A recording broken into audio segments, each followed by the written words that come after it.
Welcome to the Lesbian Review podcast. I'm Sheena, and today I'm joined by the amazing and very prolific Jae, who's written 16 novels already. Can you believe it? I don't know if I've even read 16 novels this year. How long have you been writing now, Jae? Oh, that depends on. I started writing when I was 10 or 11, so that makes it like 28 years. That makes me sound old. Okay, but these 16 novels didn't happen over those 28 years. These 16 novels happened over? No, I mean, I wouldn't want anyone to read my very first works. I started publishing exactly 10 years ago. My first book came out in 2007, and then I switched publishers in 2012 and went to Ylva Publishing. And since then, all of my 16 books, the first 5 I have republished, and the other 11 are completely new. That's kind of amazing. So you're pushing out close to 2 books a year. I'm trying for 2 books in English and 2 translations. I'm translating my own books into German. Okay, that's even more impressive. All right. You're also the head editor at Ylva, is that right? I'm the senior editor, yeah. And your latest novel is Perfect Rhythm. It is. It just came out like a week ago. And it's the story of a rock star, and your other leading character is an asexual woman, which is an interesting choice because there just aren't asexual books to speak of in the lesfic sector. Yeah.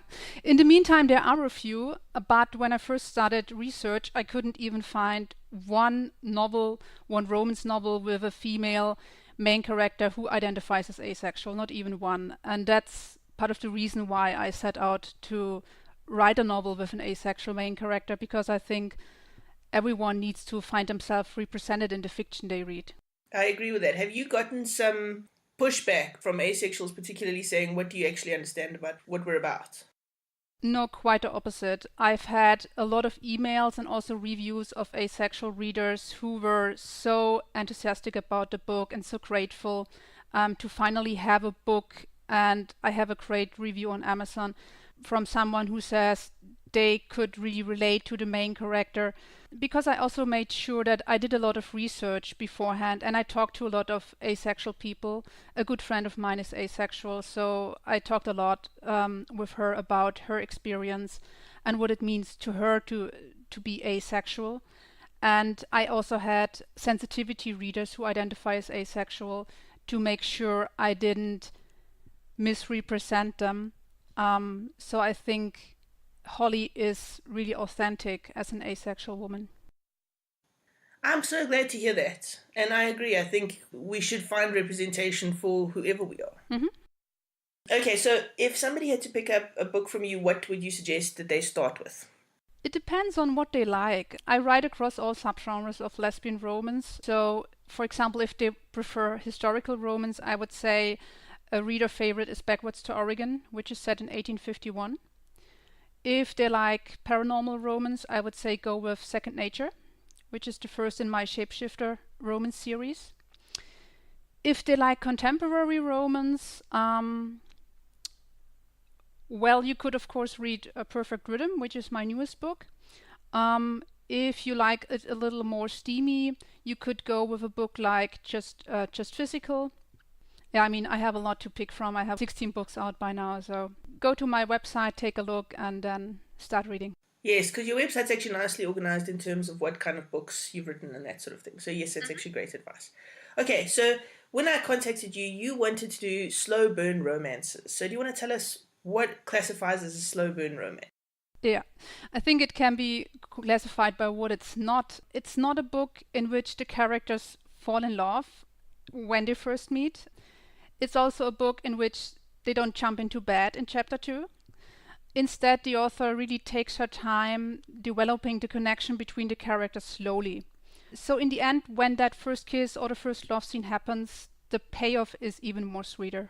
Absolutely. But slow burn romances have the disadvantage of it can become boring if it's not done really well. So I think this is a great list because we've chosen 10 books that we think have been done really well, and you really build and develop that intensity between the two characters over the course of the book. Yep. The nice thing about slow burn romances also is you're not left with needing to create unnecessary drama to push the story forward once they've already gotten together. Yeah, I agree. I think what I love most about slow burn romances is that usually it has a greater depth of character development. And for me personally, a great book or a great romance stands and falls with the great characters. Absolutely. Okay, cool. All right, so my first pick is Backwards to Oregon by Jay. Bet you didn't see that one coming. No. So this is absolutely just an utterly charming book, and I actually only read it for the first time this year, and I was completely hooked. There's this one, then there's a follow-up book which is entirely different, and then there's a short story collection, and I suggest you just read all of them because they're all brilliant. But Backwards to Oregon is the story about Luke and Nora. So Luke Hamilton has always been sure that she'd never marry. She accepted that she would spend her life alone when she chose to live her life disguised as man. After working in a brothel for 3 years, Nora Macauley has lost all illusions about love. She no longer hopes for a man who will sweep her off her feet and take her away to begin a new respectable life. But now they find themselves married and on the way to Oregon in a covered wagon with 2,000 miles ahead of them, and a little girl. And it's just the most beautiful, beautiful story. Because Nora does not realize that Luke is actually a woman, even after they get married. And they start having these feelings for each other, and then Nora discovers that Luke's a man. Oh, it's beautiful. Just go read this book. So stop the podcast, go read the book, then you can come back and listen to the rest of it. But this is definitely a crowd favorite for you, I think, isn't it? Yeah, I still get a lot of readers asking for another sequel or if I will write more short stories about them. So they really seem to resonate with readers. And I hear that people often mislabel it as Xena fan fiction.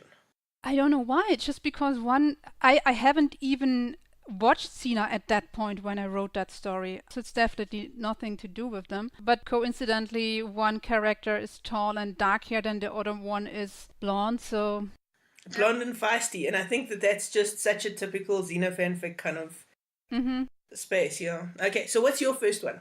My first one is And Playing the Role of Herself by Key Elaine, which I think is the October book club read at the Lesbian Review book club at the moment. It is. So, actress Cadence Harris is living her dreams after landing a leading role among the star-studded veteran cast of Ninth Precinct, a hot new police drama shot on location in glitzy LA.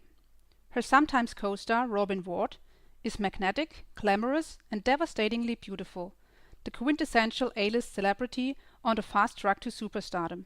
When the two meet on the set of Ninth Precinct, Kate is instantly infatuated but settles for friendship, positive that Robin is both unavailable and uninterested. Soon Kate sees that all is not as it appears, but can she take a chance and risk her heart when the outcome is so uncertain? Yeah, it's one of the first lesbian romances I ever read, and despite it being written in first person, which I don't normally like that much, for this book it really works. And I would classify it as a slow burn because, Robin is deeply into the closet, so it takes Kate a while to figure out that her crush on Robin isn't so hopeless as she thought it is. I'm actually busy reading it at the moment, and it's also, I'm not a huge fan of first person, but this one, you're right, it absolutely works for this. Yeah, because she has a very strong voice and she's really funny and relatable. And I think what people struggle with in first person is that they maybe don't talk about the feelings or they almost like tell it too matter-of-factly. And what this one is doing is she has moments where she talks about, oh, was that this kind of look from that character? Not like, oh, she looked at me with desire. Good choice. All right, my second one is Above Temptation by Karen Callmaker. It's a wonderful book, but I'm a huge Callmaker fan, so this one is a slow burn because they cannot get together. There's something that's stopping them from being able to get together. So the story's about Kip Barrett. For Kip Barrett, a secret commission from her boss's boss's boss, CEO Tamara Sterling, shows that the respect she's earned for integrity and intelligence as a fraud investigator is justified. All she has to do is what she's done successfully before. Follow the cyber trail, find the high-tech thief, and document it so that justice prevails. This time, however, the embezzler is one of their own. Sterling Fraud Investigations has an unblemished reputation for ethical conduct and security. Kip must find out who and how as soon as possible, and no one but tomorrow can know what she's doing. As Kip gets closer to discovering the embezzler, her clandestine meetings with tomorrow grow more frequent. It doesn't help that her admiration for Sterling's work is compounded by the undeniable physical chemistry. But SFI has an ironclad no fraternization rule, and Sterling investigators never break the rules. She needs to wrap up her findings before anyone, including her emerging prime suspect, Tamara Sterling, realizes Kip is not above temptation. They actually can't get together because of the investigation. And when I read it, it was actually interesting because I was wondering how Coolmaker was going to allow them to finally become a love interest, considering. And I actually liked the way she did it. So I don't want to spoil it, but I felt very satisfied with the ending of that one. Okay, what's your next one? Mm-hmm. My second pick is Glass Houses by Kieran Lachlan-Levitt. That one has been available online, or I think it still is, as Silent Legacy. And I actually read the online version because it's pretty hard to get the printed version. It has a one-sentence blurb that really doesn't tell you much about the story, so I think I'm going to tell you a little bit about it. What it is a book about a director and an actress who are making Tropical Storm, which is the lesbian romance by Melissa Good, into a movie. And Reed, the actress, is very reluctant because she isn't too crazy about playing a lesbian. She's a little homophobic. She's also the proverbial ice queen and doesn't trust anyone. And the other main character is Jae, the director, and she slowly over the course of the book gains her respect and her trust in her friendship, and it starts out really slow. They are barely colleagues at that point, and it really takes a while for Jae to get under the Ice Queen armor of Reed, and so this is definitely a slow burn romance. Ice Queen's also just fab. Mm-hmm. Yeah, I think so too, if it's well done. Indeed. Have you got Ice Queen characters? Oh, you've got Under a Falling Star. Under a Falling Star, I would say. Yeah, Dee is definitely more like an Ice Queen. Nice. Okay, so my next one is Crossing the Wide Forever by Missouri Vaughn, which I utterly adored. And it's, if you enjoyed Backwards to Oregon, you'll enjoy Crossing the Wide Forever and vice versa. Cody Walsh leaves Arkansas for California, lured by stories of opportunity even for women. Cody disguises herself as a man and prepares for the arduous journey west. Lily Ellis leaves New York to accept a post as a school teacher on a frontier near a small homestead she just inherited from her uncle. Lily's ultimate desire is to become a painter, and she hopes that the Kansas frontier will offer her the freedom to follow that dream. In the 19th century, a young woman has few options in the East that don't revolve around marriage and motherhood. Lily is interested in neither. Cody rescues Lily after a chance encounter in Independence, Missouri. Their destinies and desires become entwined as they face the perils of the untamed West. Despite their differences, they discover that love's uncharted frontier is not for the weak in spirit or the faint of heart. What is your next one? My next one is Coming Home by Lois Cloricard. A triangle with a twist, Coming Home is the story of three good people caught up in an impossible situation. Rob, a charismatic ex-fighter pilot, severely disabled with MS, has been steadfastly cared for by his wife Jan for many years.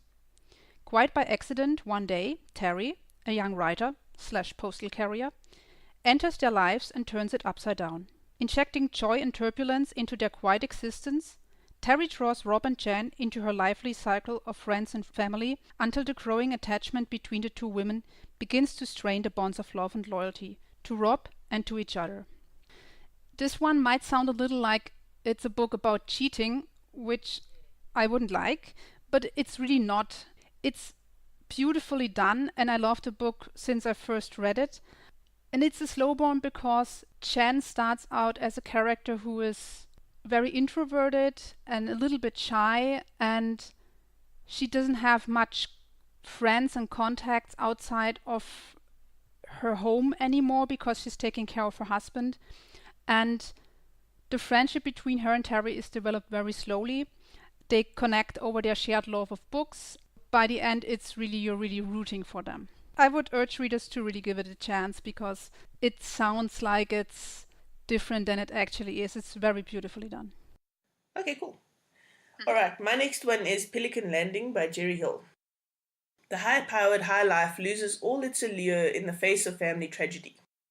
A return to the Gulf Coast life and a chance to reconnect and reclaim what really matters leads to an unexpected passion and a final chance at true love in this tumultuous summer romance from best-selling author Jerry Hill.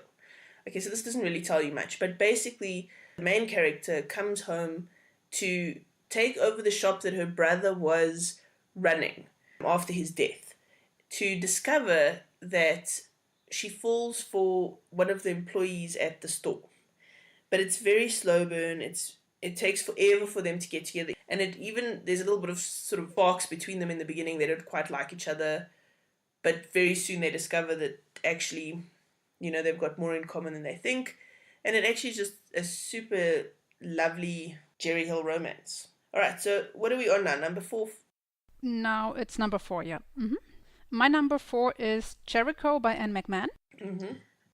Librarian Sid Murphy flees the carnage of a failed marriage by accepting an 18-month position in Jericho, a small town in the Appalachian Mountains of Virginia.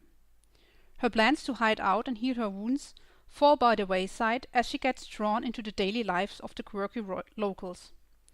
She becomes fast friends with Maddie Stevenson, the enigmatic physician who has returned to the backcountry community to take over her late father's medical practice. Together, they learn that life and love can have as many twists and turns as a country road. I picked this one because at the beginning, Maddie starts out not wanting a relationship at all, doesn't seem to be on her radar, and Sid, as the blurb says, is still dealing with the aftermath of her divorce and she thinks she's straight. But the way the author develops the relationship between them, how they become friends, is really touching and hilarious at times. It's really a funny book with a lot of good dialogue and funny banter. So it's a pretty long book too, but it doesn't read like that. I think though most readers are okay with long books if this pace is kept up and it's not just the same thing repeated. Yeah, I think a lot of readers even prefer the book that are longer, at least my readers. Yes, I've had a lot of comments like a 70 or 80,000 word book is considered a short read, and I'm like, well, actually, that's kind of a standard novel length, really. It is. Okay, so my last one is Starting from Scratch by Georgia Beers. These are all pretty, classic novels in the sector. I mean, Jericho is, one of the Anne McMahon greats. Everybody comments about Jericho, So Starting from Scratch is another one. It's an earlier Georgia Beers, but it's still a great read. What happens when your life takes an unexpected turn? What happens when you need to protect the one you love from the one you want to love? What happens when you lose something you never knew you wanted? Starting from Scratch is a story where learning, laughing, loving, and baked goods are just a few of life's basic ingredients. Okay, so Starting from Scratch is basically the story of two women who there's an attraction, but the one doesn't want to get together with the other one because she's got a small son. And she doesn't want him to form attachments unnecessarily and then get his heart broken. So that's an entirely understandable reason to not want to get together. But it's so cute. And the baking, it's so interwoven into the story in such a beautiful way that it's really a classic. And it takes a while before the woman actually gets together. So, beautiful story. Go read it. Okay, your last one. My last pick is Without Warning by K.J. McGregor. On a day that begins like any other, a violent earthquake strikes Los Angeles, plunging the region into chaos. Two strangers, trapped in a collapsed shopping mall, find each other amid the rubble and join forces to escape. Hampered by injury and darkness, they dig and claw their way through one crumbled store after another, emerging long after most have given up hope for survivors. The ordeal leaves both women shaken, but their shared triumph sets them on a life-changing course together, igniting a connection like neither has ever known. Anna Karklis, whose perfectly planned life never included falling in love with another woman, is thrown for a loop, but she doesn't doubt her heart. Lily Stewart, abandoned too many times by people she trusted, won't let herself believe that Anna's love will endure. Without Warning is the story of their courageous journey through adversity and their promise of steadfast love. I think the blurb says it very well. Both characters have a lot of self-doubt and interior conflict to overcome, so they are not jumping into a relationship. But there is really a connection from them. They work very well as friends in the beginning. Yeah, I think it's a very good example of a slow burn romance. A lot of people have recommended this book. At some point, I will absolutely read it. Yeah, and it's a series, so I think there are 2 more books. They used to be titled differently. This one was titled Shaken, and then there were 2 others, I think. Okay. You haven't really delved into series as much. Myself in my own writing? Oh yes, I have a lot of series actually. Like the Hollywood series has 3 or 4 parts by now. And I mean, all of my books are standalones, like except for maybe Backwards to Oregon and Hidden Truths, they can all be read independently. Even the ones that are series usually have other main characters than book 1. Because I think it's very hard to create a series that works well in the romance genre. Because once they have gotten together, the story question is answered, and then you really have to become creative to write a satisfying second book. That absolutely makes sense. And no, you're absolutely right. You have done series. I don't know where my brain went. Poof. Yeah, but they usually give glimpses of the books, book 1 and book 2, the later books, but you can read them even if you haven't read the first books. Yes, it's true. And actually, I like when authors do that because I like to get glimpses of the other characters, but not necessarily have them break up because they were happily ever after. Yeah, that starts to feel a little artificial if you get them together in book 1, have them break up in book 2, have them reconnect in book 3, and so on. That feels a little artificial to me. All right. Thank you so much for joining me today, Jae. Pleasure. Can you tell me where people can find you online? But the best place would be my website, which is jae-fiction.com. And there you can also find links to my social media, or you could visit my publisher's website, which is ylva-publishing.com. Cool. And you're on Facebook and you're on Twitter? I am. This has been the Lesbian Review podcast. I'm Sheena. Today I was joined by Jae and we discussed slow burn romances. Don't forget to rate this podcast and subscribe, especially on iTunes because it helps us rate higher and other people can find us. Bye. Bye. Okay, this is a really long sentences, difficult to read blurb, but it's a good book. Wow, this really doesn't tell you anything about the book. Okay, so I should have read this blurb.